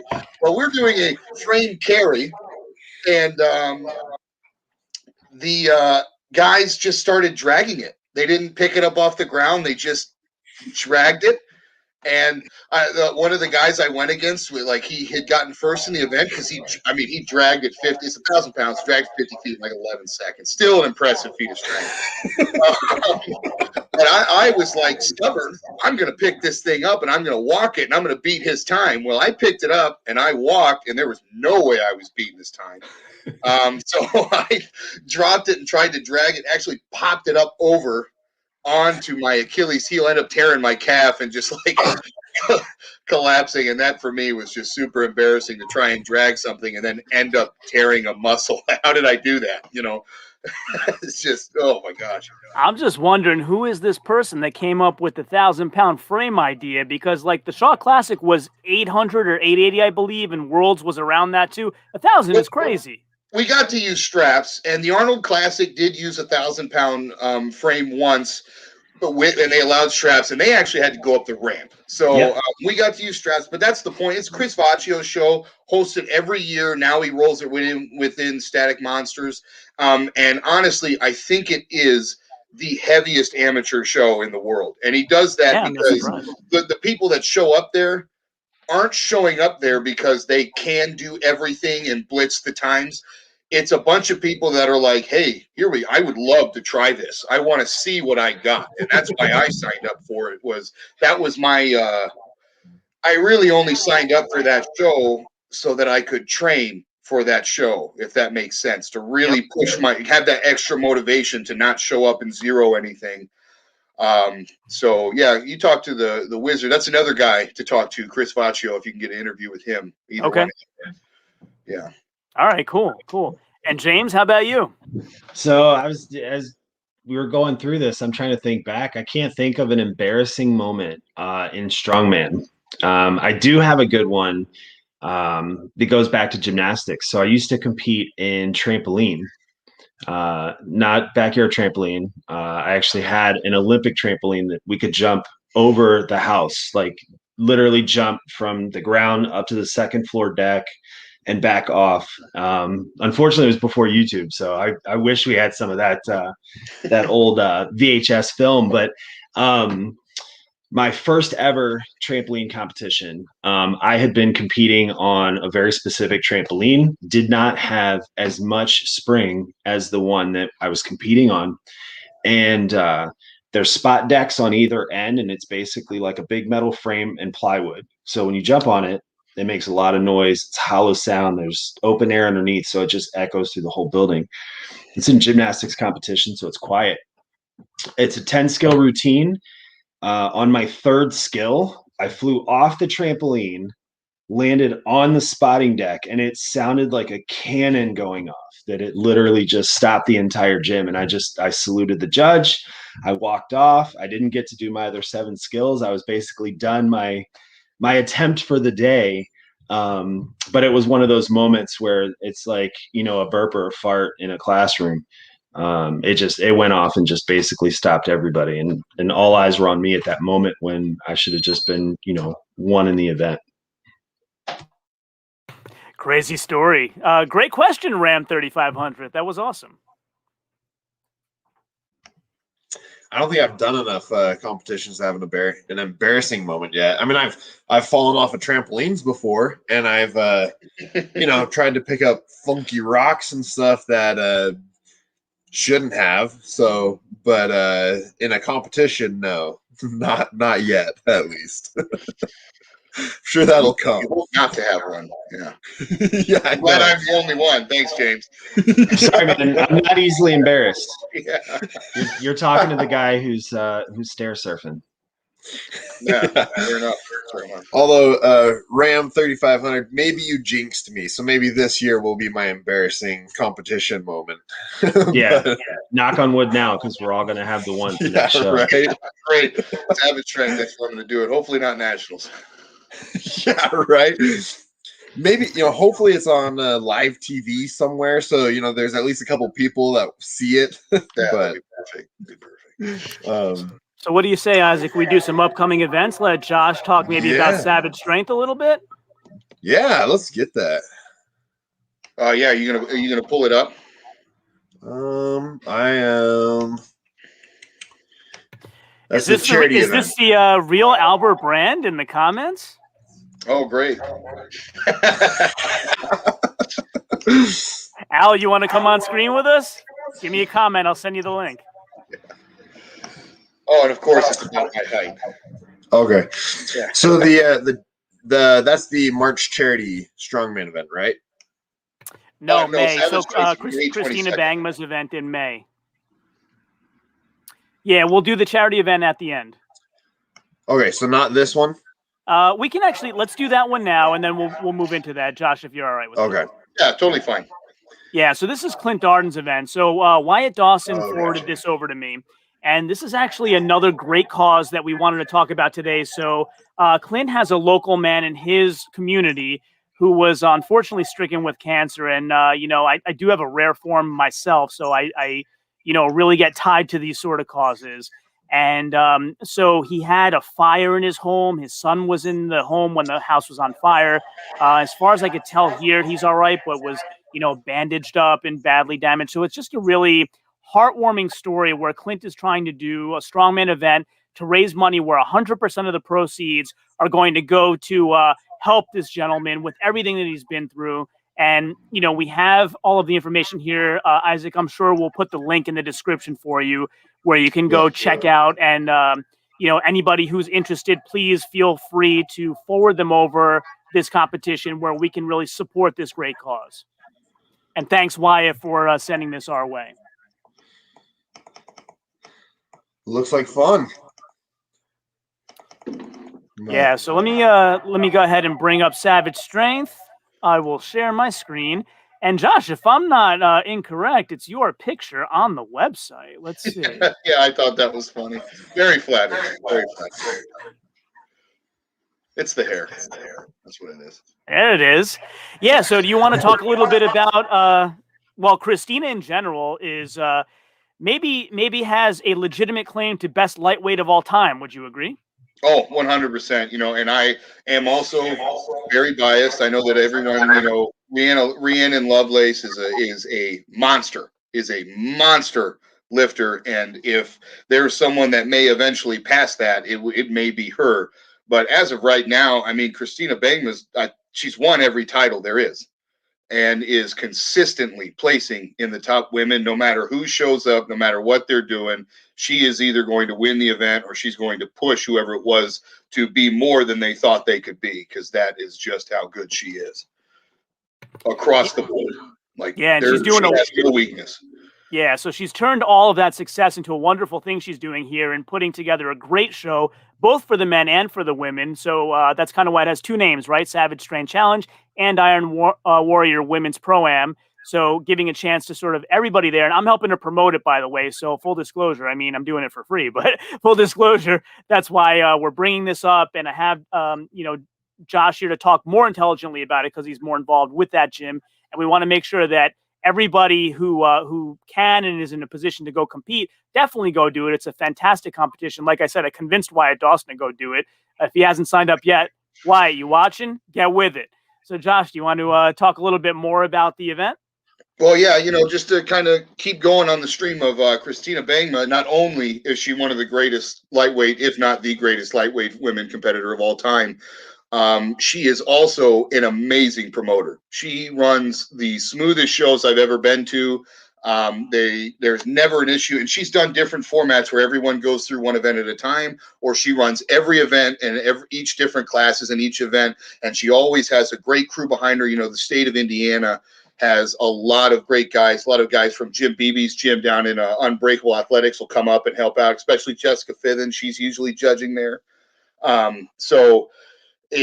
She just runs a great template and format of how a show should look, how smooth it should run, and exactly how it should go. And this contest, typically, I've done Indiana's Strongest Man for her, and it's typically a heavier show, and this show is still heavy. Don't let me talk it down. It's still a heavy show, but this one, I think she's, kind of saying, hey, get your conditioning on point, starting with the first event, the overhead press medley, with the axle into a 10-inch log, into a 12-inch log, and you don't actually have to rep out the last event, so it's a sprint. It's going to be a race. Who can move the fastest on that? And go in there. Is there anything specific you want to know about these events, or do you want me to just kind of run through what they are? Yeah, you can run through what they are, but before you do that, I want to know, you going to win your class? Oh, that's the goal, but this is the first Strongman Core show I've done that I've decided to just max out the weight and go open super heavy, and I'm currently weighing 260, and I'm 5'7". So we're gonna see how it goes, but that's the goal. And to ensure that happens, I actually I kind of took a leap myself. Talk about me for a second there. I actually literally just hired Christina Bangma to be my coach. I've never had a coach before. I've never trusted anyone with my programming. I'm pretty controlling in the way I like to do things, especially for me. I know what my body does. But now I'm to the point where my personal life and my client base is growing, that I said, hey, I need someone to think for me. And there's only one person I'll trust, and that's Christina Bangma. So with her at the helm, I think I could get a win, or at least really push the guy who does it. Yeah, that's I'm rooting for you, buddy, for sure. But yeah, why don't you run through the other events? Yeah, I'm going to get it pulled up on my phone here. So, you have the overhead medley, and I'll focus on the super heavyweight, just the weights, to give everyone a context of the numbers you're looking at. So for the top guys, all the heavyweight men, the axle's 255 into a 275-inch 10-inch log, and a 305 12-inch log. So that for some people, that's a speed event, and where we're going to see some one motions come out from some of the athletes coming in there, and for others, it's going to be take your time, get it right. And a 305 log is nothing to scoff at, especially at the end of a medley. So I don't want anyone to think I'm talking down about that. And then you roll, and the pro woman show is actually going to be doing a different, and this is my favorite thing about it, is that, you have the amateur show, you have the true amateur show, where all the novice and men are going to be, the novice women, the novice men, and all the open men classes. And then the Iron Warrior Women's Pro-Am, she stuck with it. The open amateur classes are going to be competing right alongside the pros and doing the exact events that the pros are doing. So if you're an amateur female athlete out there and you really want to know how you stack up against the best, this is the show to do it, because you don't get a leeway, you don't get an out, you are doing everything that they're doing, and they get to test them. Everyone's favorite overhead event, the max axle. Ugh, good for them. I'm glad it's them and not me. Yeah, so I was wondering, did she put out a competitor list yet for folks that have signed up? No, she has not. But spots are going fast. I think the last update I saw, there's an athlete cap at 70, and I think within the first week and a half we were 15 to 25 athletes. So if you're going to get signed up, now's the time to do it. Eventually, this is going to fill, and it's the show to be at. I mean, I don't know. 2021's been a funny year. A lot of these promoters are starting to try and get pros to come in, and this is the only pro woman show I know of. And that's why I really want to put heavy emphasis on the amateur women that are going to compete in the open class. This is the show you want to compete in. Fly from Alaska, fly from California, fly from Maine. Come to this show, because you don't know the next time you're going to get an opportunity like this. I haven't seen one on the calendar yet.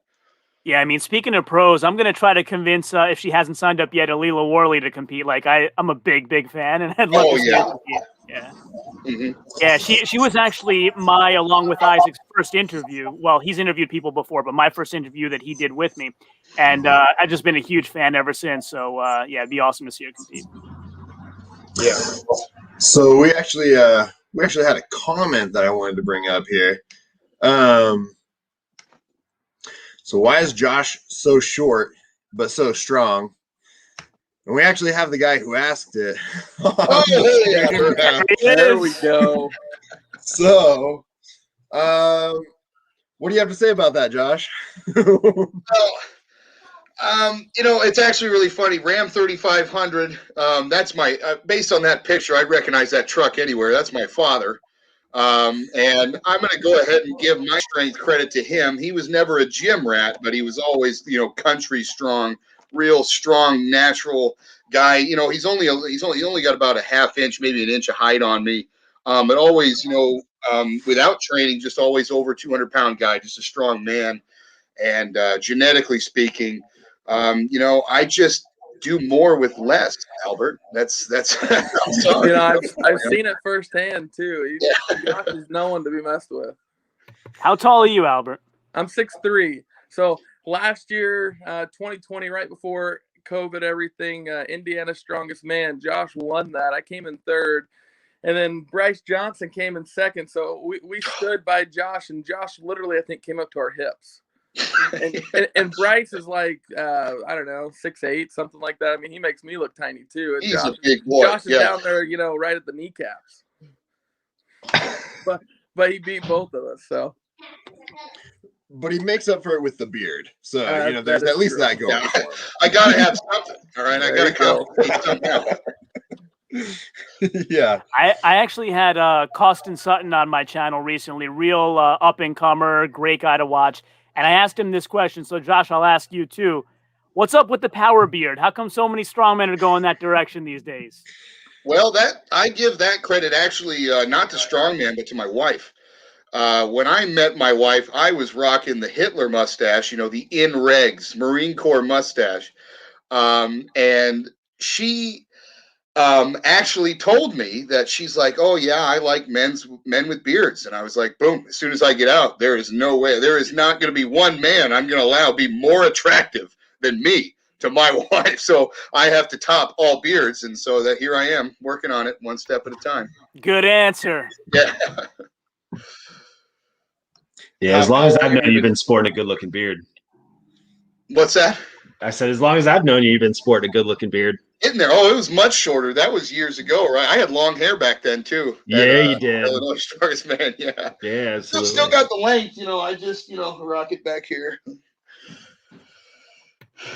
So, Albert, what's going on with you these days? Official Atlas Stone tester or what? Yeah, right. Yeah, no, I'd love to be. Yeah, I know. Andrew's, yeah, he's trying to make some big ones right now. So I'm excited to get those tested and see how they do.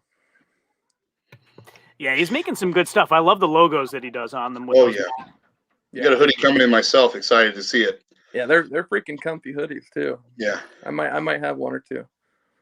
Yeah. I was gonna say, Albert, if you want to introduce yourself a little bit for people who don't know who you are, basically, who haven't watched my block's videos on you yet. There you go. Yeah, I'm still fairly unknown. So, but no, Albert Brand, started Strongman about 2 years ago. Indiana Strongest Man was actually my first ever Strongman show. Competed in the novice class. Just started going up from there. So yeah, it's been about 2 years since in the sport. Kind of some cool tidbits. As 2019, I actually was able to get invited to compete in OSG, so the official Strongman games. I was there competing. That was a lot of fun being around some big guys. So no, it's I'll be at Savage in May as well. I'm competing against Josh, so it's gonna be a fun time.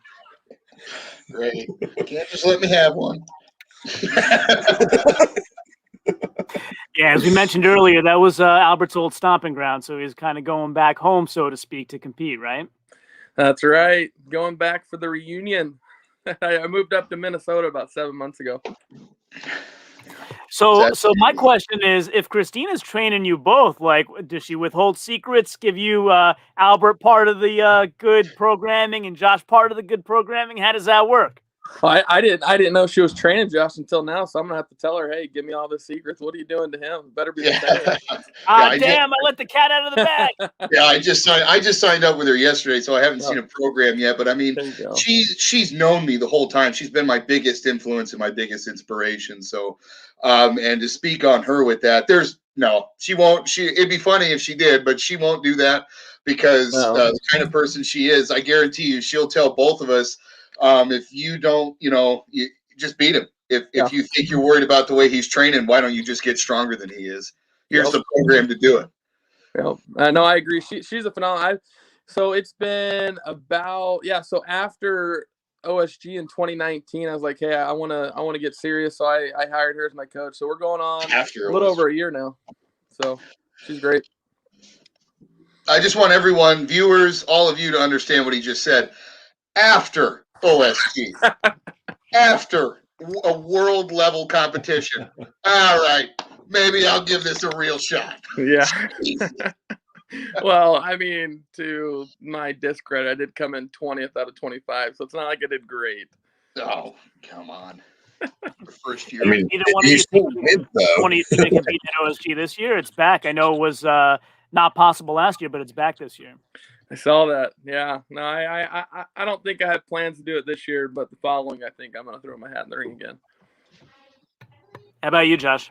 Oh, yeah, absolutely. I heard they're doing another qualify. I didn't qualify last year, but this year is I'm feeling real good coming back from this injury. And in July, I'm hoping to try their qualifier. I heard they're going to take a lot less than they usually do. So we'll see how it goes. I'm hoping all the real guys are already in. So maybe I can knock on the door. Hey, if I'm not mistaken, they're doing a car walk too. I don't know if you're tall enough to do that, Josh. Oh, that's great. That's true. Yeah. They'll take the tires off. They'll get like a Geo Metro or a Mini Cooper. I was gonna say I don't think the old phone book trick works with the car walk or boots or anything. Hey, listen, stop beating up on the shorter guys. I'm going to defend him. Josh is going to go in there and just press it and walk with it. No, right. He probably will. He's got that. I don't know what it is about Josh, but his strength is unreal. I mean, he you ever watch Lord of the Rings, right? Gimli, the that is Josh right there. I do see the similarities. Yeah, it's a little. I wonder why. I'm not calling him a dwarf, but I call myself a dwarf. Yeah, you're a damn strong dwarf, man. Yeah. Everyone else has their head through the roof, and he's looking through the windshield. Is that what you're saying? I hope I'm not in that weird spot if I make it where, like, the ceiling of the car is right there. There might be a vision problem. You might be able to see where you're going. Yeah. But yeah, in summary, everybody looking for a great competition to enter. Christina Bagma's Savage Strength and Iron Warrior for sure is the one, as Josh said, it's the one to do. So check it out. We'll put the links in the description. DM me if you need the information. Like I said, I'm helping Christina promote it because I believe in it that much. So for sure, reach out. Yeah. And definitely make sure that you go and follow James Stanko, Josh Helen, and Albert Brand. Albert, what's your Instagram? Albert is Brand Strength. Yeah, Brand _strength. There you go.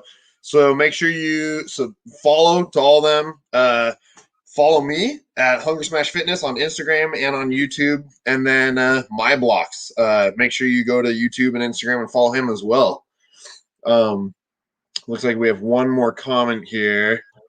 And for any of you that missed the most important thing that Isaac said, go watch my video where I interview Albert. Fun video. It's a good interview. Yeah, it was fun doing it. And Ram says I have a photo of Josh and Albert. So is that the podium picture? Yeah. We'll have I had to actually stop them to take it because it's so funny. I actually used that photo. I just started an apparel company. Let me plug that real quick. Called Little Big Guy, wearing the shirt here. That's the reason right there. I'm little, but I got the big guy inside. I'm trying to let out, and so our whole deal is to really push lightweight, all the weight class categories. Let the world know that size doesn't equal strength, and that there are really strong people out there you're not seeing on TV. But I used that photo of me, Bryce, and Albert on the homepage of the website. I'd share it on here. I could get it pulled up. I don't know how to do it. Is it on your Instagram or anything, or Instagram? Yeah. let me see if I can find it here. Yeah, and by the way, we're probably going to be wrapping up soon, but for the rest of you, feel free to plug, like, Josh is like me, the shorter, more business proactive guys, I guess, but for Albert and James, feel free to plug whatever you like. Yeah, guys, we got March 14th coming up. We got the Pandemic Performance Show of Strength. I brought it up earlier. It's the first show in Illinois of the year, and Illinois is finally opening up again to where we can make some things happen. So we've got close to 40 athletes already ready to come out and compete. It's going to be a cool show up here in Vernon Hills, Illinois, on the 14th. If you want to check that out, we got a Facebook page for it. I'll plug it again in the notes here so you guys can check it out. But yeah, it's cool that Illinois and Indiana are picking up the pace again and getting some contests going. That's right. We're getting back to having some really good reasons to train for. Mm-hmm. Yeah, there's a lot of shows coming up. When I spoke to Donna Moore, she was talking about the UK not being that way, and kind of made her sad a little bit. You know what I mean? Like, there isn't a lot to look forward to competition-wise. In the US, fortunately, they've really opened up and gotten going quite a bit. So happy to see that and hope that translates over to the other countries as well. Absolutely. Yeah, if you guys go on Strongman Corporation's website and check out events, there are 2 to 3 events just about every weekend across the United States. So yeah, we're definitely fortunate that we're getting the opportunity to put some contests together. Yeah, and Al, do you want to talk about Credo Strength, or maybe even anything else you have on your plate that you want to plug? And then I want to plug something after you, but go ahead. All right, go ahead. Yeah. So Credo Strength Equipment, Andrew Pappas, he's the owner. It's a veteran-owned business. So they're actually, in a time where equipment's kind of really hard to find, especially equipment for the house or the gym, and specifically strongman equipment. They're starting to manufacture all sorts of stuff. So, axle bars, stones. They're going to start making, racks and all sorts of different things. And I apologize. I have like 20 kids running around in the background, but Josh knows all about that. Yeah. But yeah, so they're really starting to make some really cool equipment for the strength industry. So give them a follow, Credo Strength Equipment on Instagram. And if you forget the name, DM me or DM Albert. I've the owner there is Andrew. He's a great guy, veteran-owned company. He's already put on shows within the community with the local firefighters, right, Al? And doing some great stuff. We're gonna put on in the summer. We're gonna put on a fire truck pool here locally in Minnesota to help raise money for the local fire department. Yeah, so great guy. He's doing so far. Really specializes in Atlas stones, but he's doing axle bars as well, right? Correct. With future plans to do a lot more. Yeah, and he's kind of flexible and open, I would say. Wyatt Dawson reached out to me, and he, as you all know, has a overhead Mauser block press record and needs to get a hold of another one because I don't know if he borrowed that one or what. And I said, I know a guy, and I kind of put them together. And Andrew was like, I'll look up the specs and I'll help him out. So he is flexible in a variety of different equipment areas. So definitely keep him in mind. And then Isaac, can I talk about Central Georgia's strongest man, if you don't mind? Yeah, go for it. Yeah, let me go ahead and I'll share. Let's see. Let's see. You guys see that? Oh, yeah. Central Georgia's strongest man coming up March 27th. So that's going to be live streamed again by Garage Gym Life Media, the guys that did the Mammoth Strength Challenge 5. And, were so kind to allow me to do the after show for Mammoth, which I was so kind to invite Isaac on with me. And so John over at Garage Gym Life reached out to me and wants me to actually do color commentary on the air with him for Central Georgia. So anybody who likes the videos I'm doing and, wants to kind of support me and support Garage Gym Life Media, definitely stay tuned. Go over to his channel where you can get your reminder set for that. So it's right here, as you can see, Garage Gym Life Media. And you just go to where it says uploads, you drop it down. Isaac taught me this today. You go to upcoming live streams, and then you can set your reminder as I have. See, live in 27 days, and I will set my reminder. So I now have my reminder for Central Georgia's strongest man. That being said, I'm shifting gears now to do athlete spotlight videos and predictions like I've done for Mammoth and other shows in the past, all about Central Georgia's strongest men, the men and women that are competing there. And I'll be doing interviews with some of those athletes as well. So you'll be seeing a lot of that stuff coming your way soon. So my normal 4 videos per week will increase to probably every day as I fit these kind of in between those days, but you'll be getting a lot of information about some athletes you may not know yet that you should know.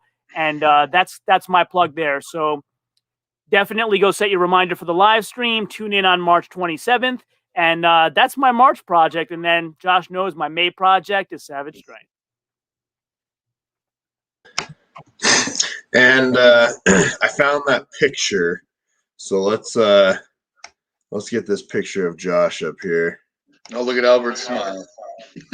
Oh, I'm ready. I haven't seen this one in a minute. Yeah. All right, is it up? Yep. There it is. There it is. I mean, he looks happy. Well, look at who I just beat.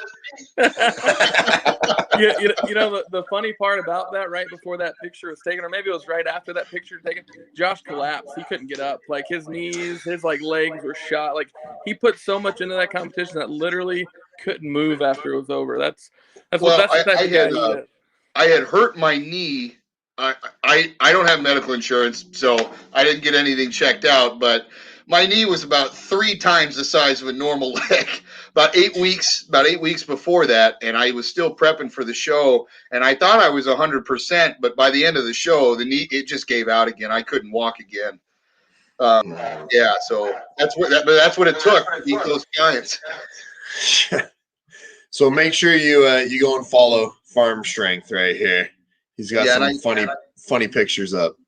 Yeah, I forgot to say it's at Little Big Guy Apparel. Don't just Google Little Big Guy. It's actually Little Big Guy Apparel. Yeah, Josh, maybe you and I do some kind of partnership together with our apparel brands. I have apparel as well. Oh, I'd love it. Yeah. Yeah, shoot you over some of my designs. By the way, we kind of missed one of the most important things about Christina Bangma. Eat cake, lift heavy. Follow her on Instagram. Mm-hmm. Nice. Eat You're cake. following greatness. Please do it. Yeah, eat cake, lift heavy. Nice. And I got to give a shout out to my best buddy, Christine Matthews, for first telling me about Christina Bangma. She's panda small but swole, my buddy. Yeah. That's another up and comer too. I was just talking to her last night at the gym. You know, we don't see each other too often because we're on different schedules, but I was lucky to bump into her, and she's another freak athlete. Guess what gym she's coming out of? Christina's. Yeah, the first time I saw her, I was doing research for the spotlight videos I did for Mammoth, and I couldn't find her on Instagram because I didn't know the whole panda thing, right? I was looking up actual names, and so I found her on Facebook, and she has this picture of her deadlifting, like as her main profile photo, and I'm like, wait, that's a lightweight? Like she was deadlifting so much. I couldn't believe it. She's a beast. That's one thing that's in the sport is, when we're talking about the rule of thirds, women will come out and surprise you. You pick an event, you think you got it set up heavy, and then they just go off. It's incredible. Yeah, she actually was lightweight. She decided to compete middleweight at Mammoth, and then they combined the middleweight and heavyweight classes, and she still came in second. Oh, man. All righty. Well, this stream's been going for almost 2 hours now, so probably about time to get some dinner because I'm getting hungry. But yeah, any last plugs anyone wants to give before we wrap it all up? Or yeah, my 2 little maniacs have probably broken all my furniture. I can't imagine what Albert's 4 have done. Yeah, right. I hear him breaking things in the background. No, guys, thanks just for last minute send me that invite so I can hop on. I appreciate talking with you guys. It's awesome. Yeah, thanks for jumping on at the last second. We appreciate it. Yeah, definitely. This is a great show. We're trying to do this, so we're gonna do this live stream every Saturday, starting 3 o'clock Pacific time, 6 o'clock Eastern time, or wherever you fall in between. So 1 week I will run it from my channel, and then the next week my Block Strongest will run it from his channel. So make sure you go and subscribe to both to make sure that you don't miss any of the live streams. And then we're gonna try and try and keep getting, people on the channel, get some guests, because it's always so much more fun when we have people to talk to. It's, John and I, we have great chemistry, but it's more fun when there's more people. Yeah, this was a good time for sure. Yeah, this was a great time. And by the way, for anybody that is that came in late, at the very beginning of the telecast, there was a little bit of echoing. That goes away in about 30 seconds, so please skip over it. Don't think that the whole live stream is that way. Yeah. We're still novices at this, so we still have to get it all figured out. Yeah. But all right. Well, once again, this is Isaac with Hunger Smash Fitness, joined by Albert, Josh, James, and My Blocks. And as I always wrap it up, remember to always improve that 1%.